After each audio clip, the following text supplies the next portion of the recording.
جمعية الدعوة والإرشاد وتوعية الجاليات بمحافظة بدر.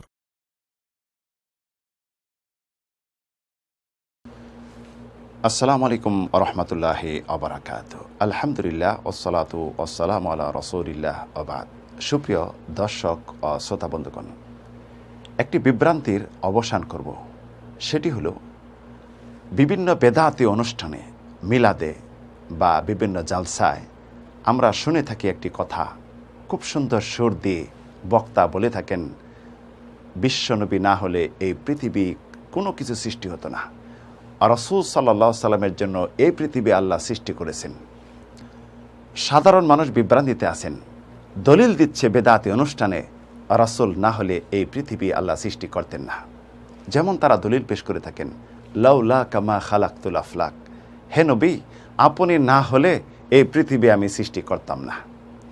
জাল, বানাওয়াট, মিথ্যা কথা এমনইভাবে দলিল পেশ করে থাকে। আল্লাহ রাব্বুল আলামিন নাকি ঈসা আলাইহিস সালামের কাছে ওহী প্রেরণ করছেন, হে ঈসা তুমি মুহাম্মদের প্রতি ঈমান আনো এবং তোমার উম্মতদেরকে বলে দাও মুহাম্মদের প্রতি যেন ঈমান আনে, কারণ আমি জান্নাত জাহান্নাম কিছুই সৃষ্টি করতাম না, পৃথিবীর কিছুই সৃষ্টি করতাম না যদি মুহাম্মদকে সৃষ্টি না করতাম। মুহাম্মদের জন্য সব কিছু সৃষ্টি করেছি, পৃথিবী সব কিছু সৃষ্টি করেছি। আমি যখন আমার আরশ সৃষ্টি করলাম, পানির উপরে আরশ কাঁপতে লাগলো। যখন আমি এখানে লিখে দিলাম লা ইলাহা ইল্লাল্লাহু মুহাম্মাদুর রাসূলুল্লাহ, তখন আরশ চুপ হয়ে গেল, চুপ করে বসে গেল। এটি বিভ্রান্তিকর কথা, হাদিসের সাথে কোনো সম্পৃক্ত নেই। সুন্দর সুর দিয়ে বলে থাকে, আমরা বিভ্রান্তিতে পড়ে যাই। তাই আজকে বিভ্রান্তির অবসান চাই।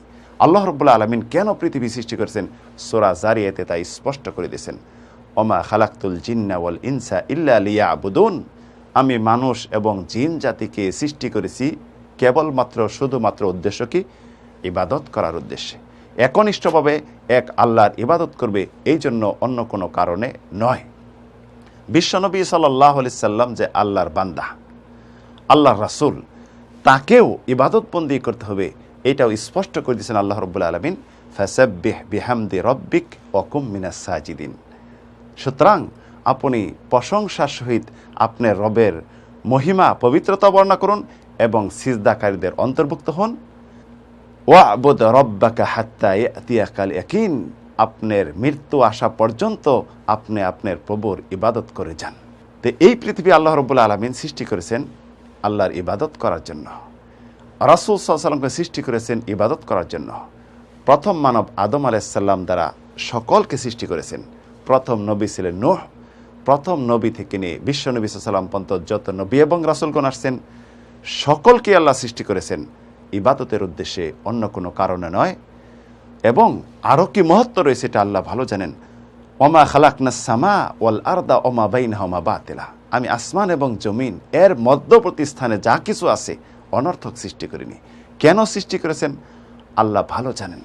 আল্লাহ রাব্বুল আলামিন সব কিছুর উপর ক্ষমতাশীল, তিনি সব কিছু বেষ্টন করে আছেন। কারোর জন্য, কোনো মানুষের জন্য আল্লাহ সৃষ্টি করেনি এই পৃথিবীকে। অথচ আমরা নিয়ে বাড়াবাড়ি করি। বিশ্বনবী বাড়াবাড়ি করতে নিষেধ করেছেন, লা তুতরুনি কামা আতরাতিন নাসারা ইবনে মারইয়াম ফাইন্নামা আনা আবদুন ফাকুলু আবদুল্লাহি রাসূল।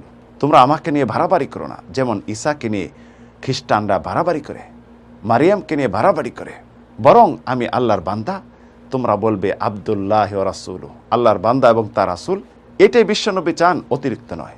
প্রিয় বন্ধুগণ, আসুন আমরা কোনো দ্বিধাদ্বন্দ্বে না থেকে আল্লাহ রাব্বুল আলামিন যেটা স্পষ্ট করেছেন, আমি কেন সৃষ্টি করেছি ইবাদতের উদ্দেশ্যে, এর উপর আমরা নির্ভর করি, আল্লাহর ইবাদত করি। এতে রয়েছে দুনিয়া আখিরাতের কল্যাণ এবং মঙ্গল।